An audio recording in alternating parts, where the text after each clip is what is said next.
Telangana assembly budget సమావేశాలు ముగింపు దశకు చేరాయి. ఇవాళ ఉభయ సభల్లో కూడా ప్రశ్నోత్తరాలు రద్దు చేశారు. కాగ్ రిపోర్ట్ ని సభలో ప్రవేశపెట్టనున్నారు డిప్యూటీ సీఎం భట్టి విక్రమార్క. శాసనసభలో 3 బిల్లులపై చర్చ జరగబోతోంది. Telangana transplantation of human organs బిల్లుని సభలో ప్రవేశపెట్టి ఆమోదం కోరబోతున్నారు మంత్రి దామోదర్ రాజనరసింహ. ఇవాళ పోలవరంలో సీఎం చంద్రబాబు పర్యటించనున్నారు. మరి కాసేపట్లో ప్రాజెక్టు దగ్గరికి చేరుకోనున్నారు సీఎం. ప్రాజెక్టు నిర్మాణ పనులు పరిశీలిస్తారు చంద్రబాబు. పనుల పురోగతిపై అధికారులతో సమీక్ష జరపనున్నారు సీఎం. పోలవరం ప్రాజెక్టు నిర్మాణానికి సమాంతరంగా పునరావాసం ఏర్పాటు చేస్తోంది ప్రభుత్వం. పోలవరం నిర్వాసితులకి మరో 6,270 కోట్ల రూపాయల విడుదలకు రంగం సిద్ధమవుతోంది. నేరుగా నిర్వాసితుల ఖాతాల్లోకే డబ్బులు జమ చేయబోతున్నారు. ఇప్పటికే 1000 కోట్లను నిర్వాసితుల ఖాతాల్లో జమ చేసింది సర్కార్. ఇప్పటి వరకు 78.56% పూర్తయ్యాయి ప్రాజెక్టు పనులు. 2027లోగా ప్రాజెక్టు పూర్తి చేయాలన్న లక్ష్యంతో ముందుకెళ్తోంది కూటమి ప్రభుత్వం. ప్రతి ఒక్క ఐవీఎఫ్ క్లినిక్ లో మీకు ఈ డిస్కౌంట్ ఇస్తాము, ఆ డిస్కౌంట్ ఇస్తామంటారు. కానీ మేము బిడ్డని ఇస్తాం అని ఎందుకు చెప్పడం లేదు? మనం ప్రామిస్ కోసం డబ్బులు ఇస్తున్నామా లేదా తల్లిదండ్రులు కావడం కోసం చెల్లిస్తున్నామా? నోవా ఐవీఎఫ్ దాగిన ఖర్చులుండవు, మీరు నమ్మగల నైపుణ్యం మాత్రమే. 38,000 మంది నిర్వాసితుల్లో ఇప్పటి వరకు 14,469 కుటుంబాలకి పునరావాసం కల్పించారు. ఏపీలో ఉచిత గ్యాస్ సిలిండర్ నమోదుకు ఈ నెల 31 వరకే అవకాశం ఉందని ప్రభుత్వం తెలిపింది. ఇప్పటి వరకు ఉచిత గ్యాస్ సిలిండర్ పొందని వారు వెంటనే బుక్ చేసుకోవాలని తెలిపింది. ఇప్పటి వరకు 98 లక్షల మందికి ఉచిత గ్యాస్ సిలిండర్లు అందించామని మంత్రి నాదెండ్ల మనోహర్ తెలిపారు. ఉమ్మడి అనంతపురం జిల్లా వ్యాప్తంగా ఖాళీగా ఉన్న ఎంపీపీ అలాగే వైస్ ఎంపీపీ ఉప సర్పంచ్ స్థానాలకు ఎన్నికలు జరుగుతున్నాయి. 5 ఎంపీపీ 4 వైస్ ఎంపీపీ ఎన్నికకు ఏర్పాట్లు పూర్తి చేశారు అధికారులు. ఎన్నికలు జరిగే అన్ని కేంద్రాల్లో సీసీ కెమెరాలు కూడా ఏర్పాటు చేశారు. కణేకల్లు, కంబదూరు, గాండ్లపెంట, రుద్దం, రామగిరి ఎంపీపీ స్థానాలకు ఎన్నికలు జరగనున్నాయి. ఉరకొండ, ఎల్లనూరు, పెద్దపప్పూరు, రాయదుర్గం వైస్ ఎంపీపీ స్థానాలకు ఎన్నికలు జరుగుతున్నాయి. శ్రీ సత్యసాయి జిల్లా రామగిరి మండల పరిషత్ కార్యాలయంలో ఉద్రిక్తత చోటు చేసుకుంది. వైసీపీ, టీడీపీ శ్రేణుల మధ్య ఘర్షణ జరిగింది.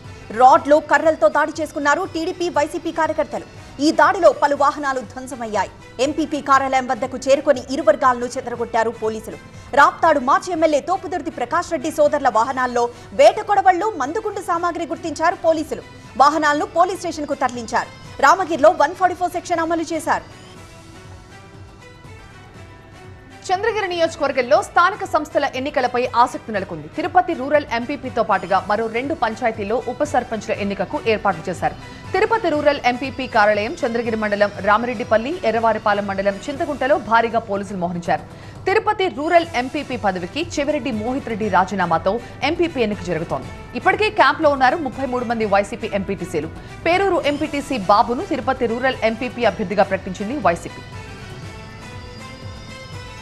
రామకుప్పం ఎంపీపీ ఎన్నిక ఉత్కంఠగా మారింది. స్థానిక సంస్థల ఎన్నికల్లో రామకుప్పం మండలంలోని మొత్తం 16 ఎంపీటీసీలను అప్పట్లో కైవసం చేసుకుంది వైసీపీ.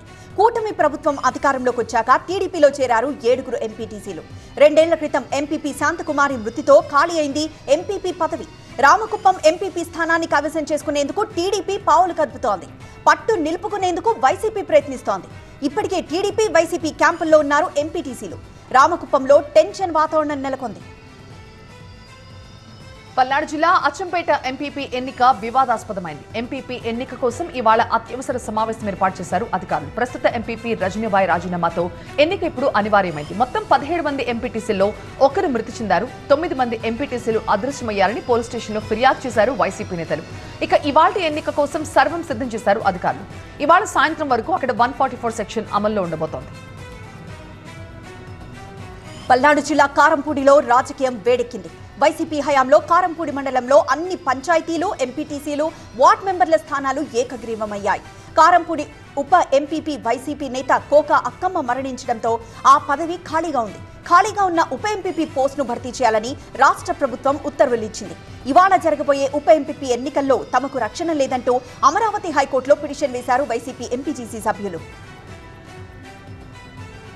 కడప జిల్లా గోపవరం పంచాయతీ ఉప సర్పంచ్ ఎన్నిక రసవత్రంగా మారింది. మొత్తం 20 వార్డు మెంబర్లకు గాను వైసీపీకి 14 మంది వార్డు సభ్యులు, టీడీపీకి 6 సభ్యులున్నారు.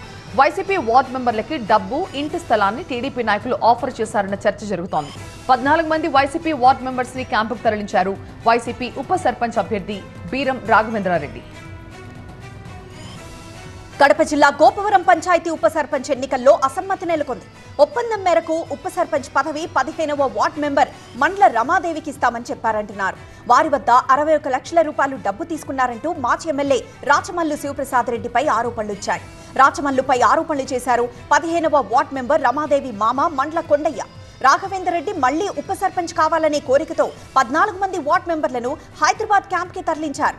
బీసీలకు మాజీ ఎమ్మెల్యే రాచమల్లు శివప్రసాద్ రెడ్డి అన్యాయం చేస్తున్నాడని ఆరోపించారు కొండయ్య.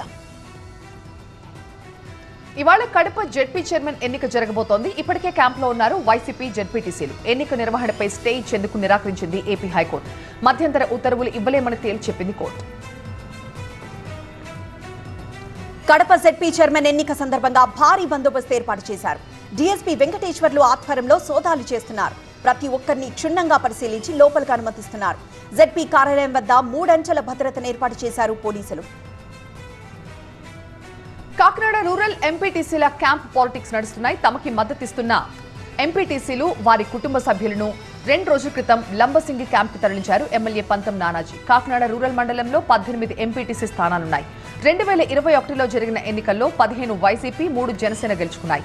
2024 ఎన్నికల తర్వాత వైసీపీ ఎంపీపీ రాజీనామా చేయడంతో తాజాగా 7 వైసీపీ ఎంపీటీసీలు జనసేనలో చేరారు.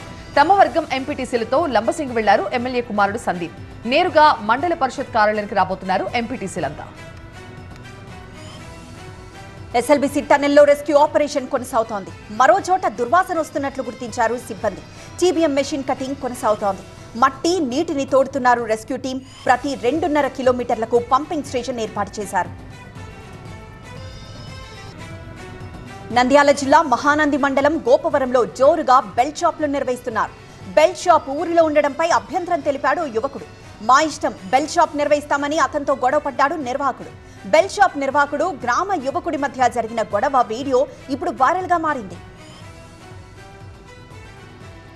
గుంటూరు హరిహర మహల్ సెంటర్లో ఉన్న బంక్లో పెట్రోల్ కొట్టించుకుని డబ్బులు చెల్లించకుండా ఉడాయించారు యువకులు. ఫోన్ పే చేస్తున్నట్లుగా నటించి మెల్లగా జారుకున్నారు. చివరకు 95 రూపాయలు మాత్రమే ఫోన్ పే చేశారు. పోలీసులకు ఫిర్యాదు చేశారు పెట్రోల్ బంక్ సిబ్బంది. సీసీ కెమెరా సాయంతో యువకుల్ని పట్టుకునే పనిలో ఉన్నారు పోలీసులు.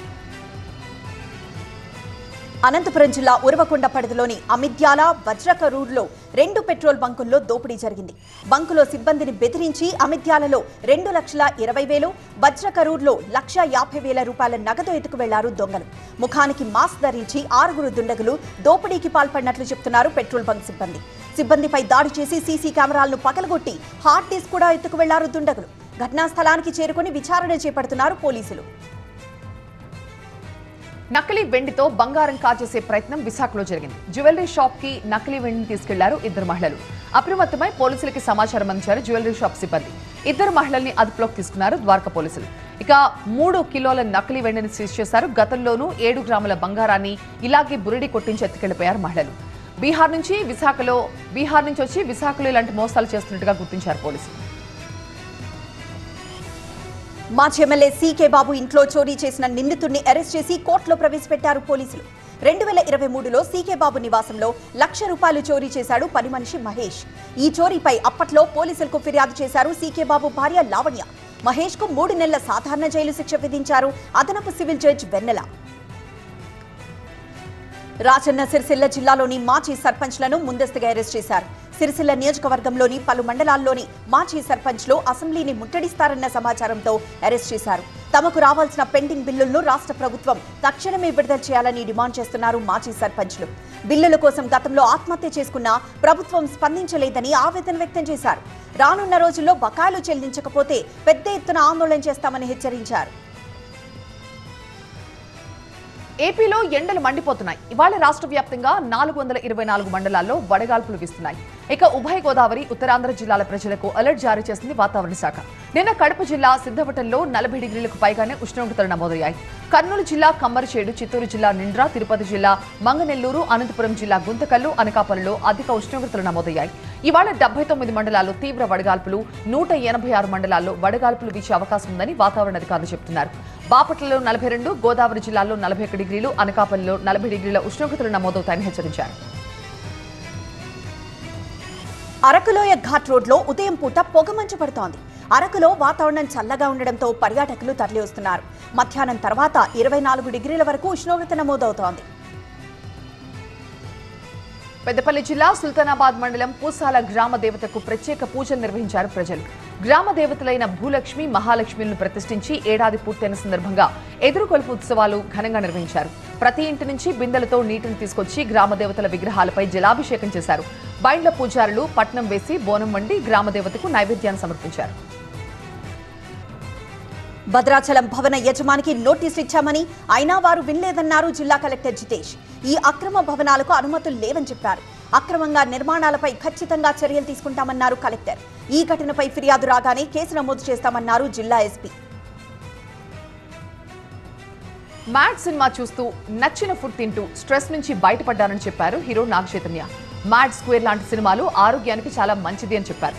ఇలాంటివి చూసినప్పుడు స్నేహబంధం బలపడుతుంది అన్నారు. Mad square pre release event కి ముఖ్య అతిథిగా హాజరయ్యారు చైతన్య. నితిన్ రాబిన్హుడ్ తో తమ మ్యాడ్ స్క్వేర్ కి పోటీ ఏమీ లేదని హీరో సంగీత్ శోభన్ అన్నారు. తాను వెబ్ సిరీస్ చేసిన రోజుల్లో నితిన్ ఫోన్ చేసి ప్రశంసించిన విషయాన్ని గుర్తు చేసుకున్నారు.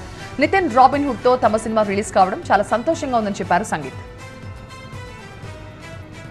రాజస్థాన్ రాయల్స్ తో జరిగిన మ్యాచ్ లో కోల్కతా నైట్ రైడర్స్ 8 వికెట్ల తేడాతో ఘన విజయం సాధించింది. రాజస్థాన్ నిర్దేశించిన 152 పరుగుల ఛేదనను కోల్కతా 17.3 ఓవర్లలోనే పూర్తి చేసింది. Opener Quinton de Kock match winning innings ఆడాడు. జురెల్ మెరుపులతో రాజస్థాన్ ఆ మాత్రం స్కోర్ అయినా చేయగలిగింది. డికాక్ కు man of the match award దక్కింది.